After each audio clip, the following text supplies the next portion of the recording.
Haleluya, Yesus. Bapa,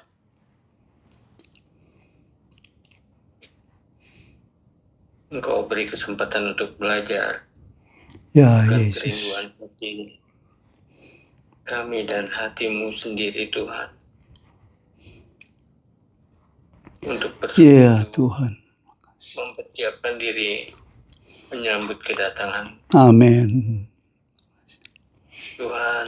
Urapi hamba-Mu yang sudah mempersiapkan Ya diri Yesus. dan mau berbagi untuk kami Tuhan. Yesus. Dengan semua hikmat, marifat, Puji bijaksana Tuhan. daripada. Terima kasih. Berkati dia dengan kekuatan yang daripada-Mu Tuhan. Ya, pewahyuan. Ini Tuhan. Ya Untuk Yesus. memberkati kami lebih lanjut. Dan untuk kami semua dimanapun kami berada, kami mengucap Haleluya. teknologi yang Kau berikan kepada kami. Urapi jalur ini malam ini. Puji Tuhan. Buat kami. Jagai Tuhan. Berkati hati kami Tuhan. Ya Yesus. Untuk siap Engkau taburi dengan cinta kasih-Mu yang terdalam. Yesus. Dalam nama Tuhan kami. Haleluya. Kami mengundang Tuhan Roh Kudus untuk beracara mendominasi acara ini. Puji Tuhan. Untuk mengurapi semuanya menjadi berkat. Amin. Baik kami yang sudah siap, juga teman-teman yang akan menyusul. Engkau Yesus persiapkan Tuhan. semuanya. Berkati kami malam ini dengan semua cinta kasih-Mu yang Puji terdalam. Tuhan. Jadikan mata hati kami dan beri kepada kami apa yang Engkau mau. Dalam nama Tuhan kami yang menjadi Allah dan Juru Selamat kami, Yesus Kristus, kami mau mengucap syukur, berterima kasih dan memperalaskan doa kami ini. Amin. Amin. Puji Tuhan. Terima kasih Pak Gideon. Tuhan berkati. Ya, bagi malam kawan-kawan semua, Pak Jeffrey, Pak Hendra, Pak James, ya, Ibu Ebi, ya, kita sudah ada. Kita akan mulai dan malam ini dan mungkin beberapa pertemuan ke depan kita akan mendalami satu kebenaran yang sangat penting yang puncaknya itu pasti meledak, ya, terjadi di akhir zaman, di masa-masa akhir, termasuk di era sementara saudara dan saya hidup hari ini. Nah, hal ini besar di hadapan Tuhan sehingga Tuhan memberi penekanan yang cukup banyak di dalam Alkitab, terutama di dalam kitab Wahyu, ya. Sampai mendominasi ada 2 pasal khusus bicara tentang tema ini. Karena itu merupakan pengaruh yang dahsyat, ya. Jadi tidak bisa kita pandang enteng dan main-main atau tidak serius. Kita perlu memahami bagian ini dengan benar-benar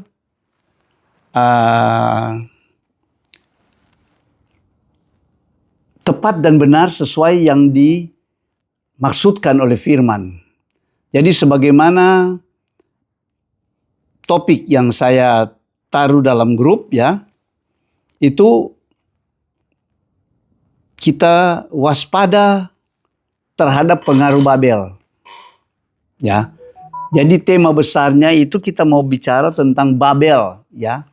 Babel yang dalam Alkitab terutama walaupun dia sudah muncul dari kitab Kejadian, tetapi akan mencapai puncak di dalam waktu-waktu terakhir. Sehingga Tuhan benar-benar memperhatikan, ya, tidak melupakan tentang Babel ini. Baik memperingatkan orang-orang percaya, maupun Tuhan akan berurusan dengan Babel itu sendiri pada hari-hari terakhir ini. Nah, di dalam Wahyu 17-18 saya juga taruh di situ bahwa ini 2 pasal ini mendominasi tentang Babel. Dan di sini bukan sekedar dikatakan Babel, tetapi Babel besar. Ya, Babel besar. Istilahnya Babel besar. Jadi di sini kita melihat hal yang kalau dalam Alkitab dikatakan besar, ya, itu berarti ada penekanan khusus dari Tuhan. Satu peristiwa yang luar biasa, ya, luar biasa. Satu peristiwa yang spesifik, yang sangat serius, ya, sangat serius.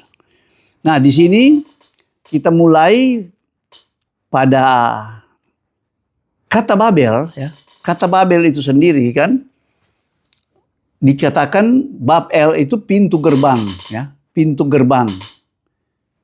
Pintu gerbang. Jadi benar-benar istilahnya kelihatannya manis, ya. Tetapi kita tahu cerita terkenal di dalam Kejadian pasal 11, ya. Saya mungkin tidak akan membaca bagian itu karena saya tahu itu cerita yang sangat terkenal, ya. Dengan tokoh yang disebut bernama Nimrod. Mereka merencanakan untuk membangun menara sehingga terkenal dengan Menara Babel. Yang akhirnya dikacaukan, ya. Dikacaukan sehingga Babel berubah artinya menjadi kekacauan, kacau, ya. Jadi kalau orang sebut Babel, lebih dahulu di pikiran kita itu bicara tentang kekacauan, ya, karena bahasa mereka yang dikacaukan Tuhan. Nah, kita tahu tentang kisah itu, ya, cerita sekolah minggu. Nah, tentu secara spirit itu sangat berhubungan dengan Babel juga di akhir zaman, yang merupakan simbol, ya, simbol. Dan Tuhan kalau memberikan simbol, ya, baik itu satu nama atau berupa simbol binatang-binatang atau hal-hal yang lain, itu bukan asal simbol, tetapi benar-benar memiliki arti-arti ilahi di dalamnya yang tepat dan benar memberi gambaran tentang peristiwa-peristiwa yang akan terjadi. Ya, jadi itu termasuk Babel. Nah, di sini kita akan baca 6 ayat saja. Malam ini kita baca 6 ayat ini. Nanti saya minta tolong Pak Jeffrey, ya, Pak Jeffrey Umpung. Bisa Pak Jeff? Siap? Pak Jeffrey? Nah, oke. Wahyu 17 ayat 1 sampai 6. Wahyu 17 ayat 1 sampai 6. Lalu datanglah seorang dari keturunan ketujuh malaikat yang membawa ketujuh cawan itu dan berkata kepadaku, "Mari ke sini, aku akan menunjukkan kepadamu putusan atas pelacur besar yang duduk di tempat yang banyak airnya. Dengan dia raja-raja di bumi telah berbuat cabul dan penghuni-penghuni bumi telah mabuk oleh anggur percabulannya. Dalam roh aku dibawanya ke padang gurun, dan aku melihat seorang perempuan duduk di atas ekor binatang yang merah ungu, yang penuh tertulis dengan nama-nama hujat. Binatang itu mempunyai 7 kepala dan 10 tanduk. Dan perempuan itu memakai kain ungu dan kain kermisi yang dihiasi dengan emas, permata, dan mutiara. Dan di tangannya ada suatu cawan emas penuh dengan segala kekejian dan kenajisan percabulannya. Dan pada dahinya tertulis suatu nama, suatu rahasia, Babel besar, ibu dari wanita-wanita pelacur dan dari kekejian bumi. Ayat 6, dan aku melihat perempuan itu mabuk oleh darah orang-orang kudus dan darah saksi-saksi Yesus. Dan ketika aku melihatnya, aku sangat heran. Ya, terima kasih. Puji Tuhan. Kalau kita membaca 6 ayat ini,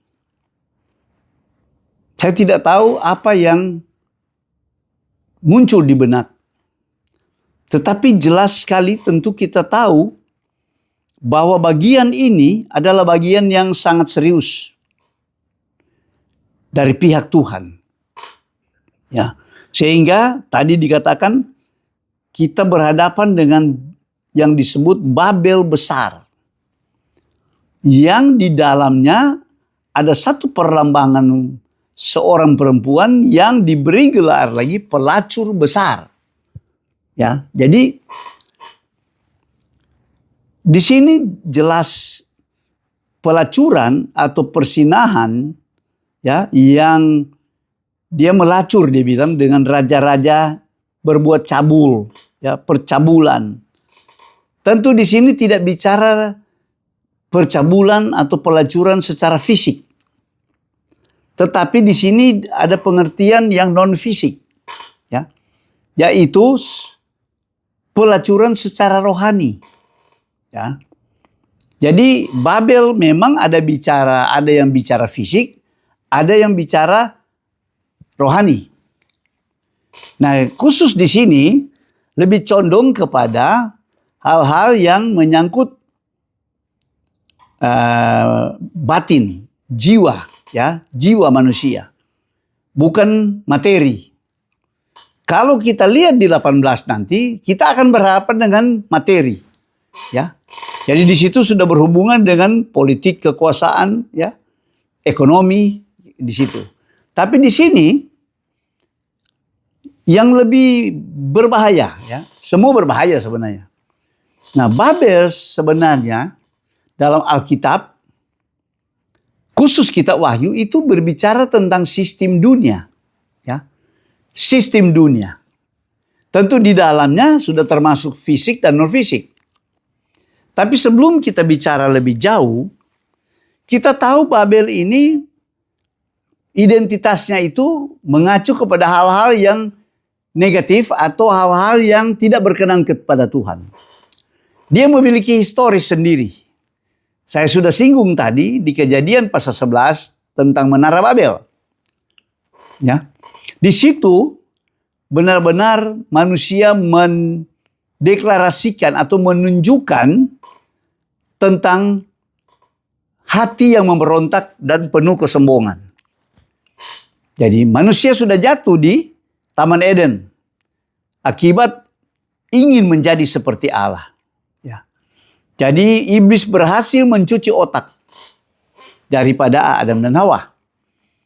Nah, ini keturunannya, ya, keturunannya yang lebih cenderung setelah jatuh dalam dosa, virus atau benih-benih daripada setan itu terus diteruskan, ya, dari keturunan kepada keturunan, dari jalur gelap, ya, jalur gelap ini. Jadi mereka ingin bersepakat untuk membangun satu menara Babel menjadi pintu, ya, menjadi gerbang ke sorga. Ya, sepertinya rohani kan kedengarannya, sepertinya bagus. Tapi motif mereka itu benar-benar ingin memberontak, ya, penuh kesombongan. Mereka ingin membangun atau melakukan sesuatu yang kedengaran atau kelihatannya rohani, tetapi dengan versi mereka sendiri, bukan versi Tuhan. Ya. Salah satu yang terselip di dalam itu, kita tahu bahwa waktu Tuhan menghukum manusia di zaman Nuh dengan air bah, karena peristiwa ini sesudah air bah, ya, Menara Babel itu sesudah air bah, ya. Air bah itu di Wahyu pasal 6, 7 sampai 10. 11 sudah masuk Menara Babel. Ya, jadi manusia setelah air bah itu bukan menjadi tambah baik, malah muncul benih-benih pemberontakan. Baru awal itu. Baru selesai air bah itu. Ya, jadi kita lihat memang dosa itu benar-benar merusak. Ya. Merusak manusia. Ya. Kalau kita lihat Nuh keturunan ke-10 kan. Nuh keturunan ke-10. Itu baru selesai. Musnah. Tinggal 8 orang. Dan mereka ini pasti keturunan daripada anak Nuh juga. Pasti mereka diberitahu, ya, tentang peristiwa itu. Tidak mungkin tidak. Diperingatkan oleh Nuh dan anak-anaknya yang mengalami langsung kan. Tetapi belum lama sudah ada benih-benih pemberontakan. Dan mereka mau berbuat lebih. Sedangkan Tuhan sudah katakan bahwa dengan perjanjian, dengan tanda pelangi kepada Nuh, bahwa Tuhan tidak akan menghukum lagi dengan air. Ya, kalau Tuhan menghukum dunia tidak lagi dengan air bah, tetapi dengan api. Ya. Jadi mereka bukan cuma berontak, tidak taat, tetapi tidak percaya. Sebab kalau mereka mau lakukan Menara Babel itu tujuannya apa sampai ke langit? Tujuan mereka supaya kalau Tuhan menghukum lagi katanya dengan air, ya, itu tidak sampai. Karena sampai di sorga, sampai di langit. Ya. Itu berarti tandanya mereka tidak percaya firman Tuhan. Mereka tidak taat. Mereka melawan. Ada pemberontakan. Jadi paling penting, utama di dalam sistem Babel ini adalah kesombongan. Ya. Dan di dalamnya ada sifat atau spirit, lebih cocok saya katakan spirit pemberontakan. Ya. Itu isi Babel, ya. Itu identitas Babel. Dan itu terbawa terus, ya.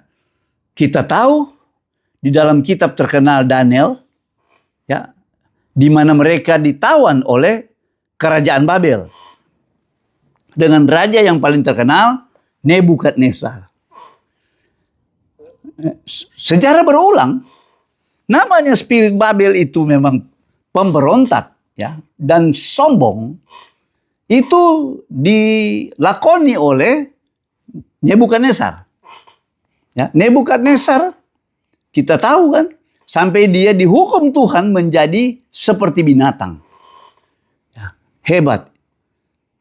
Jadi benar-benar kita tahu bahwa yang namanya Babel itu adalah simbol dari kesombongan, pemberontakan, dan kerusakan moral. Ya. Tetapi jadi hal-hal ini lebih condong bersifat non-fisik kan? Non-fisik. Ya. Dan ini yang menjadi kebencian Tuhan. Dari waktu ke waktu itu dibungkus dengan yang disebut oleh dunia ini agama. Itu sebabnya Wahyu 17 lebih banyak condong bicara tentang Babel dalam arti agamawi. Nah, kalau kita mau ini lebih istilah kita, gereja. Ya. Sepertinya orang percaya, ya, percaya agamawi itu, tapi sebenarnya tidak. Ya. Tidak. Ada banyak pelacuran, ya, pelacuran rohani, sehingga disebut pelacuran karena apa? Bukan asli, ya, palsu. Jadi ini adalah gereja atau persekutuan yang kelihatannya rohani tetapi tidak. Ya. Jadi ada perselingkuhan dengan yang disebut dunia. Dengan berbagai sistem yang ada. Jadi ini Babel ini, dan itu akan menjadi luar biasa. Menjadi puncak, sehingga Alkitab dalam kitab Wahyu berkata itu besar. Kalau Tuhan sudah kepakai kata besar, berarti tidak main-main. Ya. Ini penting, ada penekanan. Juga dari sisi kualitas akan lebih daripada Kejadian 6. Ya. Kalau Kejadian 6 ada di zaman Nebukadnezar, ya, di Babel ada juga sama.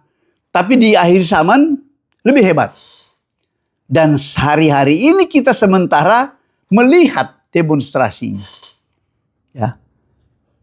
Memang bagian-bagian yang dilakukan oleh manusia hari-hari ini, di hari-hari terakhir menjelang kedatangan Yesus, sudah lebih parah daripada hari-hari yang sudah. Walaupun dosa yang sama, tetapi kualitasnya lebih kuat, lebih tinggi, lebih merusak. Ya. Jadi bukan dari sisi positif kan, dan lebih merusak. Ya. Kita tahu, misalnya pelanggaran moral. Ya. Di sini kan kalau sudah bicara pelacur besar kan itu bicara juga moral. Ya, walaupun ini bersifat agamawi, tetapi hal-hal itu terjadi. Ya. Ada penyembahan berhala, ya kan? Ada ritual-ritual yang dipakai, ya, bukan kepada Tuhan. Mereka justru menjauhkan diri dari kebenaran. Ya. Itu Babel. Jadi roh Babel itu benar-benar menarik siapa saja. Dan sasaran utamanya adalah orang percaya. Target operasi mereka. Karena apa? Di balik itu ada setan. Jadi gereja pelacur besar ini semua dikendalikan oleh setan. Bahkan di sini kita lihat bahwa dia menaik seekor binatang. Ya. Dan kita tahu binatang ini adalah antikris. Ya. Jadi manusia yang katanya firman Allah, yang tidak berhikmat, yang tidak menuruti kehendak Allah, dia seperti binatang di hadapan Tuhan. Ya. Jadi binatang yang keluar dari dalam laut di dalam Wahyu 13 ini yang dikendarai. Yang berbicara tentang antikris. Pasti di situ ada nabi palsu, pasti di situ ada setan, iblis.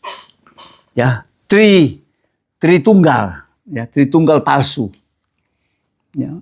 Dia yang akan mengkondisikan dan memakai jemaat yang palsu atau gereja palsu ini, ya, pelanggaran atau penyimpangan dari kebenaran Tuhan, itu untuk apa?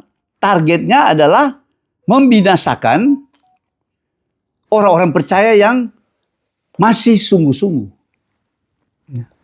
Jelas di sini. Masih sungguh-sungguh.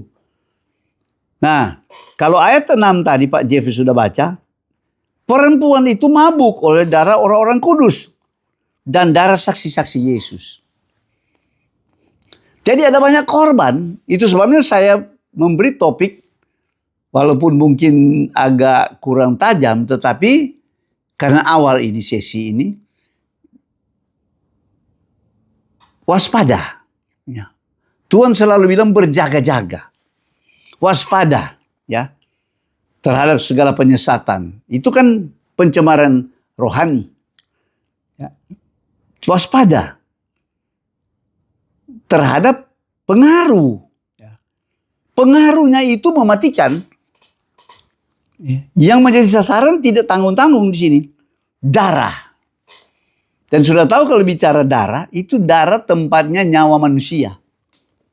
Ya kan? Darah, sampai kita tidak bisa makan darah kan. Tuhan larang. Karena itu terdapat jiwa kita. Ya. Nyawa manusia ada di dalam darah. Ya. Sama dengan Yesus mempersembahkan tubuhnya, ya, itu darahnya dicurahkan setiap kali kita perjamuan apa? Sama dengan Tuhan menyerahkan nyawanya. Ya. Nah di sini sasaran dari perempuan, tentu di balik itu setan, adalah membinasakan orang-orang Kristen, orang percaya.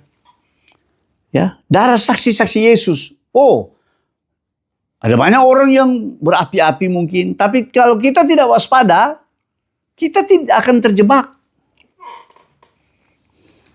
Sebab mereka punya sistem Babel ini, punya fasilitas yang hebat.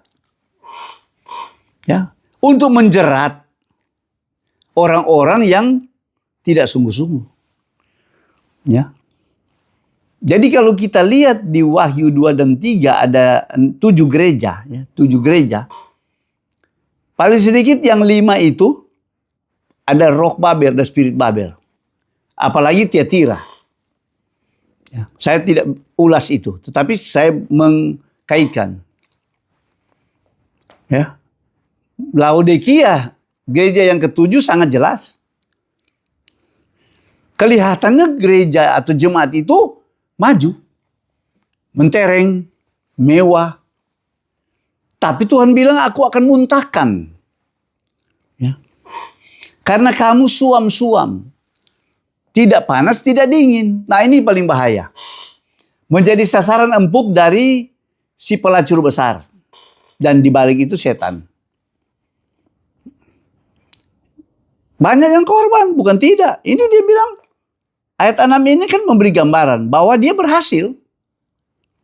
Karena dia mabuk. Kalau bicara mabuk berarti banyak darah yang dia minum. Atau dengan kata lain, banyak orang-orang percaya yang binasa jatuh. Terjerat dengan sistem Babel ini. Spirit Babel. Ya. Turut melacurkan. Ya. Mungkin dia bukan melacurkan dalam arti berselingkuh, berzina dengan banyak perempuan seperti jasmani. Bukan. Ini dia bicara tentang apa? Tentang materi keduniawian. Tentang kedagingan. Tentang keduniawian. Itu Babel. Ya. Keduniawian. Kalau kita lihat dia demonstrasikan kan di sini. Perempuan itu. Ya. Di ayat 4. Memakai kain ungu, kermisi, emas, permata, mutiara. Ya. Di tangannya ada cawan emas. Tapi di dalamnya bukan cawan emas yang baik. Tapi penuh dengan kekejian. Ya. Sudah lihat. Itu kenajisan. Percabulan. Jadi di sini melambangkan materi, kekayaan. Kan Tuhan sudah katakan, saingannya Tuhan itu mamon. Satu-satunya, bukan yang lain. Ya, mamon. Kamu tidak bisa mengabdi kepada dua tuan. Atau dengan kata lain, kamu tidak bisa memiliki dua kekasih. Ya, main dua kekasih. Ada orang yang begitu kan? Kiri kanan. Nah, orang-orang yang tergolong bagian di dalam pelacur besar demikian.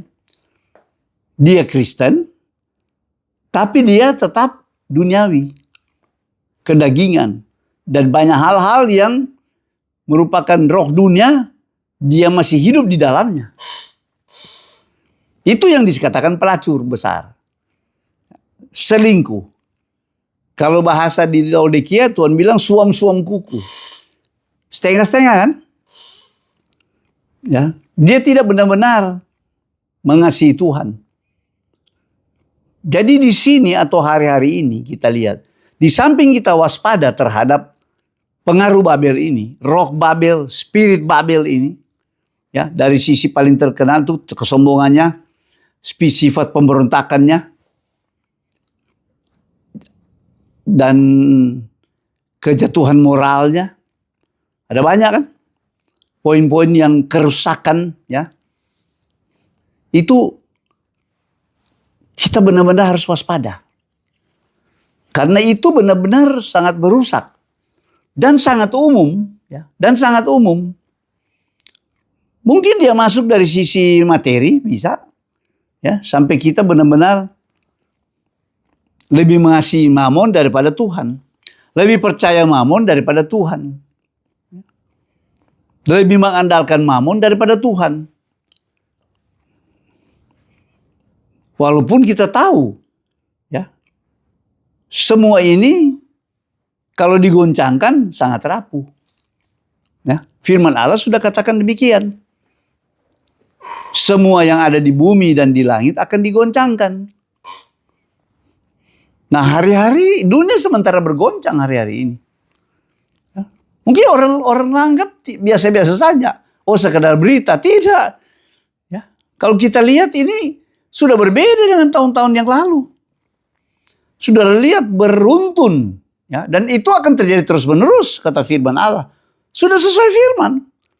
Angin badai Tuhan tidak akan berhenti. Ya. Kita baca yang Yeremia kemarin. Ya. Tuhan akan benar-benar bekerja terus.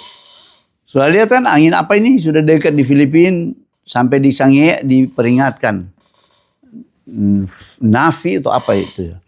Ya dikasih nama. Tapi semua angin topan puting beliung. Tiba-tiba saja muncul. Tiba-tiba panas ekstrim.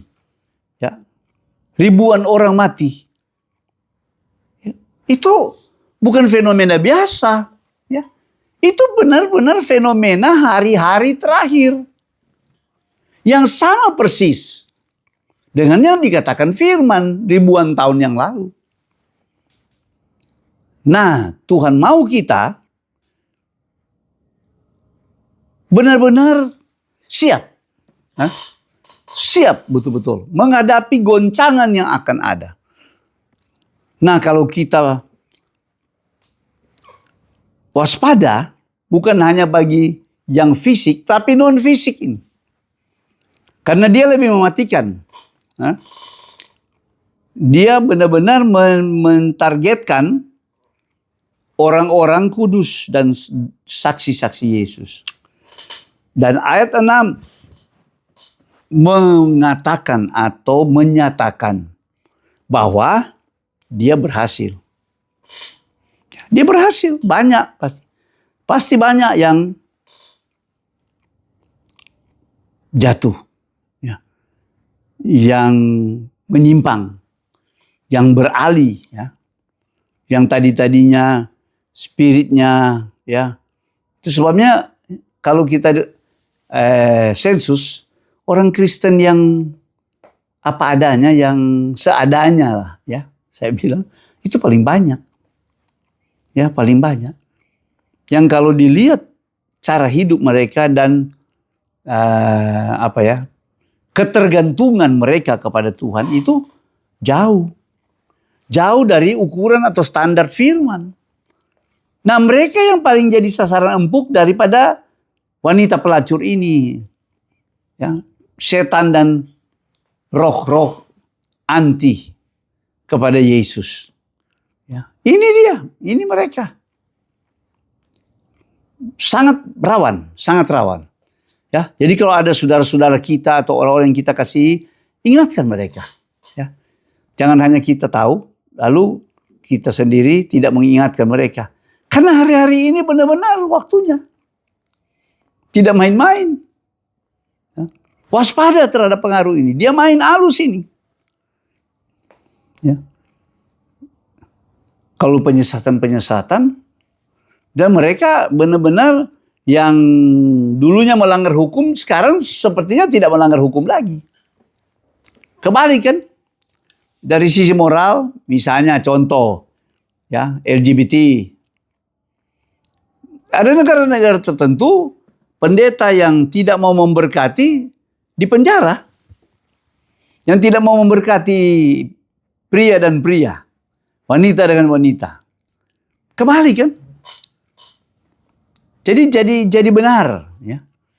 Jadi sesuatu yang salah kalau terus didengungkan terus. Jadi sepertinya jadi benar, terbalik. Nah, itu salah satu isi dari spirit Babel. Ya. Jadi demonstratif, ya, di dunia sekarang itu kan yang dilakukan Sodom dan Gomora. Juga yang dilakukan pada zaman Nuh. Sampai mereka dibinasakan dengan air dan dengan api. Jadi Tuhan bilang waspada. Ya, Tuhan mau lindungi. Ya, Tuhan mau melindungi. Melindungi kita. Ya, melindungi. Walaupun saya belum bicara di bagian pasal 18. Tetapi kita ambil kunci ayat itu. Di 18 ayat 4 ya. Di 18 ayat 4.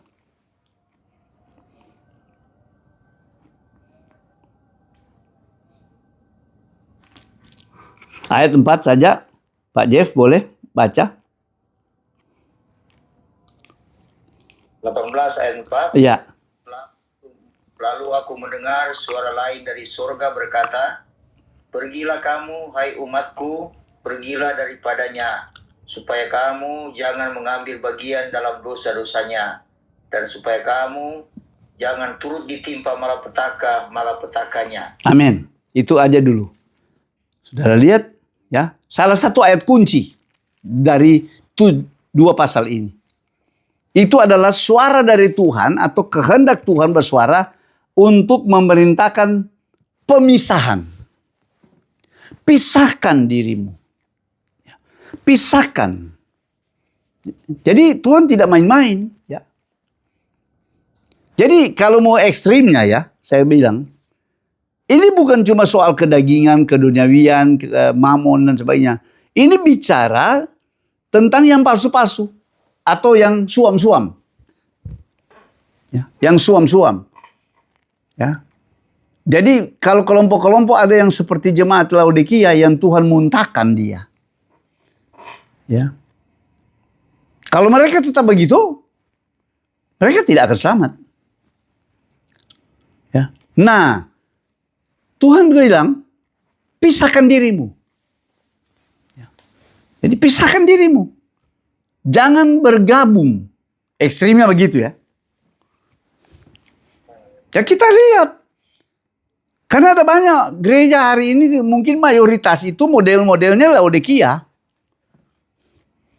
Lebih mementingkan hal-hal materi yang fana daripada hal-hal yang bernilai kekal. Penekanan pelayanan mereka ada di materi. Dan itu menjadi satu fakta. Ya. Mereka masih bicara tentang firman. Tapi di hadapan Tuhan itu suam-suam. Ya. Tuhan muntahkan ya, kebanggaan mereka. Ya.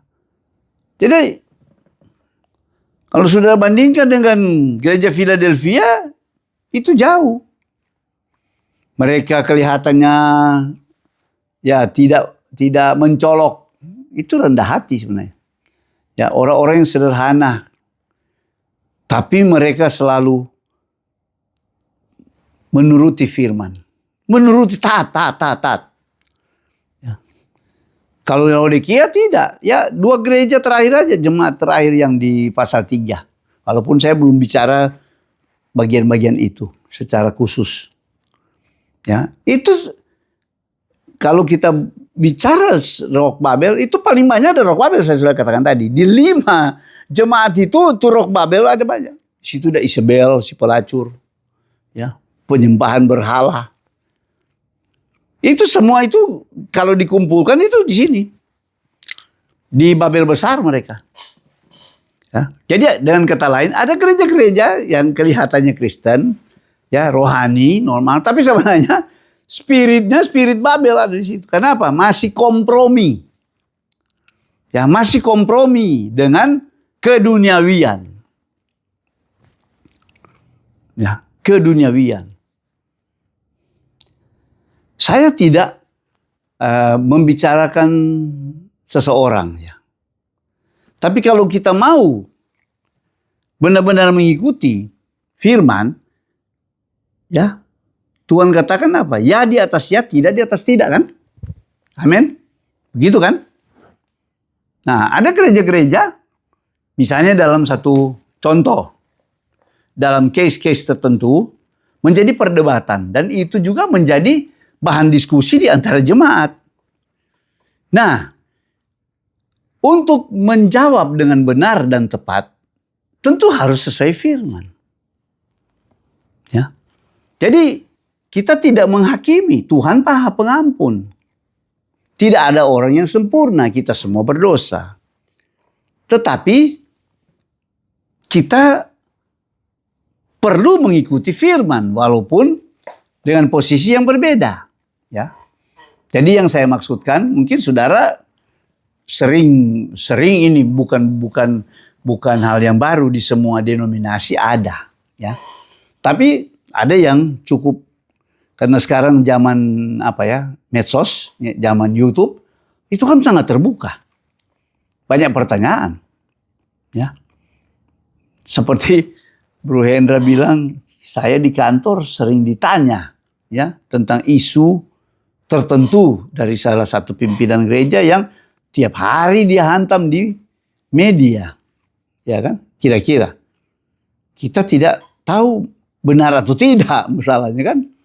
Tapi ada yang memang pasti-pasti. Ya, pasti-pasti. Ini saya memberi adalah gereja-gereja yang benar-benar melakukan pelacuran dari sisi kebenaran, ya. Jadi ada hamba-hamba Tuhan yang cukup terkenal. Ada satu saat mereka jatuh. Tapi kalau jatuh yang hanya dia jatuh dan bangun, dia beres kan. Tapi kalau dia misalnya dari satu contoh dalam rumah tangga, dia udah menikah, dia ceraikan dan dia menikah lagi, ya kan? Nah, di Timotius Alkitab jelas sekali apa adanya tulis. Ya. Kalau seorang kepala pelayan, mau diaken, mau penatua, dia harus menjadi contoh. Ya. Jadi hidupnya sebagai kepala keluarga, dia di situ dia gagal, bagaimana dia mau mengajar jemaat dalam khotbah-khotbah. Ya kan? Tapi gereja kompromi. Kompromi. Ada yang tidak. Nah, saya bicara benar-benar. Jadi ada yang memang mau taat. Walaupun mungkin itu temannya misalnya. Ya dia apa boleh buat. Dia tidak bisa memberi mimbarnya untuk dia khotbah di situ. Dulu khotbah. Sekarang dia jauhkan. Bukan menghakimi. Itu dia taat pada firman. Tapi ada yang memberi argumentasi. Oh dia kan semua. Dia tetap terima. Dan itu diketahui kan jemaat. Ya. Jadi nanti lama-lama kebenaran itu. Oh berarti bisa ya. Ya. Jadi kalau saya misalnya. Saya ceraikan istri saya kawin lagi. Tapi saya masih melayani. Saya masih mengajar saudara.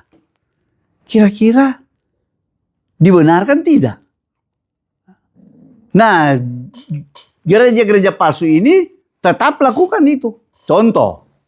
Ya, itu saya beri contoh fakta-fakta. Dan itu umum. Cukup banyak. Ya. Kita bukan berarti sok kudus, tidak. Kita hanya menjaga firman Allah bilang apa. Nah, itu yang sangat hati-hati. Pengaruhnya kan besar.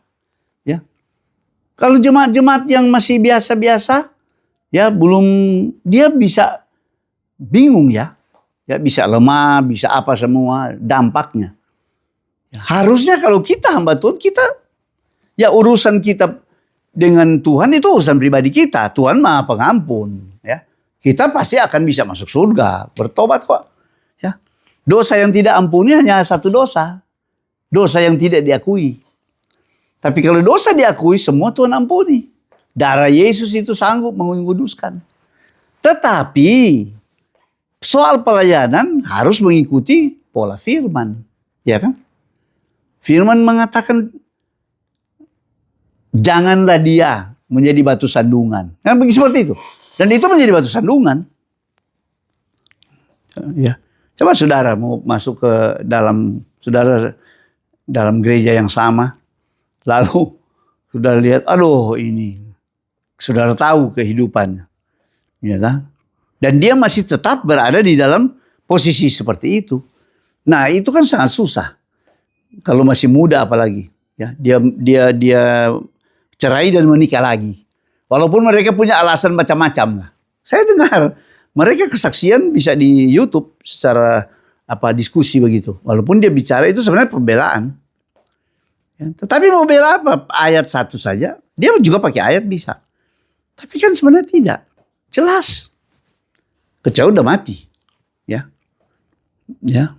Apalagi misalnya yang dia ceraikan itu tidak bersinah. Kan Alkitab bilang kalau bersinah. Ya dia mesti mau pakai alasan di situ mungkin. Tapi tidak. Ada tanya kenapa? Kenapa bisa begitu? Ya masalah komunikasi. Bayangkan cuma masalah komunikasi. Ya kan? Itu kan tinggal membela diri. Seperti itu.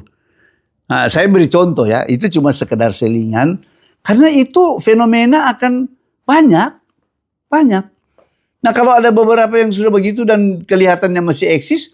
Mungkin yang lain dia bilang, oh berarti bisa ya. Itu kan dampak pengaruh. Itu pengaruhnya. Pengaruh spirit Babel itu. Ya. Terjadi perselingkuhan.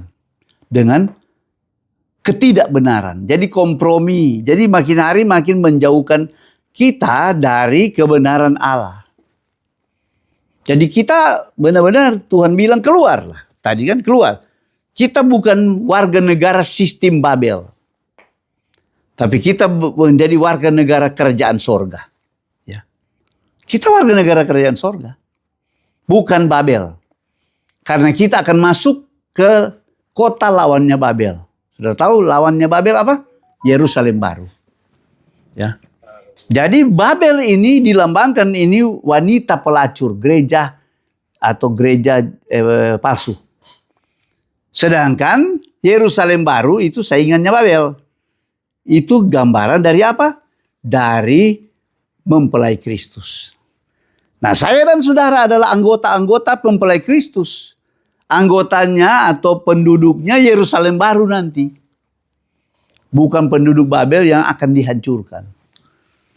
Bayangkan, Tuhan sampai tidak lupa menghancurkan dia. Di tengah-tengah penghakiman memuncak. Tuhan bilang, ingatlah. Ya, aku ingat. Sudah lihat kan?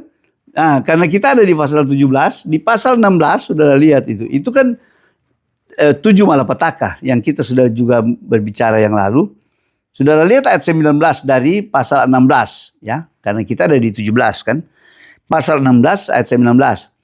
Terbelahlah kota besar itu menjadi 3 bagian dan runtuhlah kota bangsa-bangsa yang tidak mengenal Allah. Kota besar di sini ada Yerusalem, sudah ya. Itu yang terbelah di sini. Maka teringatlah Allah akan Babel yang besar itu. Untuk memberikan kepadanya cawan yang penuh dengan anggur kegeraman murkanya. Wah, ini finishing terakhir. Jadi bukan tidak punya alasan, Tuhan ingin melindungi saya dan saudara. Sebagai generasi yang ada di akhir zaman di tengah-tengah kehidupan manusia, baik di tengah-tengah kelompok gereja maupun non di luar, yang makin hari makin hancur. Yang makin hari makin rusak sebenarnya. Tuhan mau melindungi kita supaya kita tidak terjerat atau terpengaruh. Ya, dan terseret masuk di dalam spirit daripada Babel besar ini. Ya. Ini bahaya. Tidak begitu kelihatan. Kan dia menyangkut fisik dan non-fisik saya sudah katakan tadi. Ya. Jadi mungkin kalau kita lebih terkonsentrasi menjadi agak-agak rada-rada mata duitan atau lebih mementingkan hal-hal ya. Itu udah ciri-ciri roh Babel. Bahaya. Bahaya. Ya. Dan kita tidak perlu khawatir akan hidup ini. Ya. Kelihatannya mereka menikmati. Ya. Orang-orang yang mengikuti spirit ini menikmati. Jadi secara manusia kelihatannya wah, enak juga mereka, nyaman nih menikmati keduniawian, ya. Tapi cepat saudara, nanti kita bicara pertemuan-pertemuan berikut. Ini seru, ya. Tuhan mengingatkan kita. Minggu lalu saya beri judul kan berjaga dan bersiap. Kita harus tetap pada jalur itu. Karena akan datang dengan tiba-tiba. Seperti juga kejatuhan dan hancurnya Babel. Ya. Sorga memberi peringatan. Babel akan rubuh. Waktu kita bicara seruan 3 malaikat di pasal 14. Salah satu malaikat bilang sudah rubuh. Babel rubuh. Hancur. Ya. Apa yang kita harapkan? Semua yang dinikmati. Ya, dalam pelacuran Babel besar itu. Cepat sekali. Ya, rapuh. Kehancuran semua. Struktur dari Babel itu. Itu rapuh. Kalau satu bangunan ya, itu rapuh. Tapi kalau struktur Yerusalem baru, nah kita belum bicara. Wah, itu benar-benar abadi, ya, abadi. Sangat berbeda, ya, sangat berbeda. Jadi di sini malam ini saya memberi bahasa pemisahan, ya. Kita akhiri di bahasa pemisahan. Tuhan mengingatkan. Atau jangan masuk. Ya, kalau kita masih ada di luar daripada sistem Babel ini, jangan masuk. Atau kita menjauhkan. Ya, supaya kita tidak terpengaruh. Ya. Karena pengaruhnya mematikan. Banyak yang darahnya atau nyawanya hilang. Ya, jatuh dalam arti binasa. Bukan dia ditembak atau di apa sih. Tidak. Dia perlahan Ya, sampai banyak karena wanita ini, pelacur ini, dia bilang mabuk dengan darah saksi-saksi Yesus, ya, darah orang-orang kudus, orang percaya, maksudnya orang percaya. Ya, kita memang tidak kudus, tapi kita dikuduskan kan dengan iman kita kepada Yesus. Darah Yesus menguduskan. Jadi saudara lihat kalau Paulus tulis kepada jemaat-jemaat di Efesus, Filipi, semua. Itu selalu dibilang orang-orang kudus. Bukan berarti mereka itu udah orang-orang yang memang tidak pernah berdosa lagi. Tidak. Tapi sama dengan kita. Kita dibenarkan sampai kita dianggap orang kudus. Karena apa? Kita percaya kepada darah Yesus yang menyelamatkan kita. Walaupun demikian, setiap kali kita berbuat dosa, kita juga harus mengakui. Ya. Jadi jangan tidak. Minta ampun. Clear. Ya. Darah Yesus tetap clearkan semua itu. Itu. Puji Tuhan. Ya. Kita punya warga atau kita adalah orang-orang milik, bukannya milik Babel besar, tapi milik dari Yerusalem baru. Ya. Kota kudus berbeda dengan pelacur. Sebentar kita akan lihat ya isi dari Babel ini. Dan bagaimana Tuhan menghakimi dan menghancurkan. Dan itu sementara hari-hari ini sangat persis. Nanti kita lihat. Sangat persis dengan peristiwa-peristiwa yang sementara terjadi. Ya. Baik fisiknya maupun non fisiknya. Kalau kita mulai rinci satu-satu ini. Jadi kita mungkin akan beberapa waktu berada di 17-18 tentang Babel ini. Itu pun saya hanya fokus pada yang kita wahyu. Ya, kalau kita lihat historis dari Babel ini, saya sudah singgung tadi, Menara Babel dan Nebukadnezar. Itu kan cikal bakal. Merupakan perlambangan yang Tuhan sudah berikan. Seperti itu. Yeremia 51-52 juga kehancuran. Tapi yang bahasa modern kira-kira masih di Wahyu 17-18 ini bisa lebih memberi gambaran. Karena itu sementara di sekitar kita. Dan dia sementara terjadi percepatan ke depan. Wah, kalau saya hari-hari ini melihat berbagai hal. Ya, lewat berita. Aduh, sungguh. Kalau dulu tahun 90-an sering kita di KKR itu ya, saya dari tahun 90 saya KKR bicara air Saman. Selalu tutup masih dengan lagu sungguh tidak lama lagi. Ya, waktu itu terasa sudah tidak lama. Oh, apalagi sekarang. Waduh. Lebih lagi. Ya, sudah lebih lagi. Gunung-gunung sudah bicara, angin topan bicara. Langit sudah mulai goncang, ya. Tiba-tiba ada cuaca-cuaca ekstrim yang muncul. Itu dari atas kan, bukan dari bawah. Ya, kalau gunung mulai dekat kita sini anak Krakatau sementara. Wah, Indonesia apalagi penuh dengan gunung, cincin api, ya kan? Kalau di mana kita akan berlindung? Hanya pada Tuhan. Hanya dekat Allah saja aku tenang. Ya, hanya dekat Allah saja aku tenang. Daripadanya pertolongan. Ya, penjaga kita tidak pernah tertidur, tidak pernah terlelap dikatakan. Dia akan menjaga kita keluar masuk. Ya. Keluar masuk mungkin saudara terjemahkan itu keluar, ya, keluar waktu kita pergi dan waktu kita pulang Tuhan jaga. Iya, itu dalam arti sempit. Tapi saya menerjemahkannya, menafsirkannya, ya, keluar masuk itu apa? Waktu kita keluar dari rahim ibu sampai kita akan masuk ke rumah Bapa. Ya, Tuhan jaga. Ya, sejak kita lahir sampai kita masuk dalam sorga, Tuhan jaga. Ya, itu arti besarnya. Ya, yang lebih berkualitas dari sekedar tamat ceritanya di dunia. Tidak. Sampai kita ketemu dengan Bapa di sorga. Ya, puji Tuhan. Tuhan memberkati. Ada banyak hal yang dalam hati saya rindu dibagikan ya. Dan itu juga sangat membakar, menggairahkan dalam jiwa saya. Ya, jiwa saya. Saya percaya Tuhan akan memberikan hal-hal yang ilahi ya, supaya kita benar-benar dikobarkan semangat kita tetap ya. Pegang terus apa yang ada pada kita. Jaga terus ya. Jangan lengah. Jangan terpengaruh dengan suasana segala hiruk pikuk dari Babel yang sepertinya menarik itu. Puji Tuhan, sampai sekian materi malam ini. Tuhan memberkati.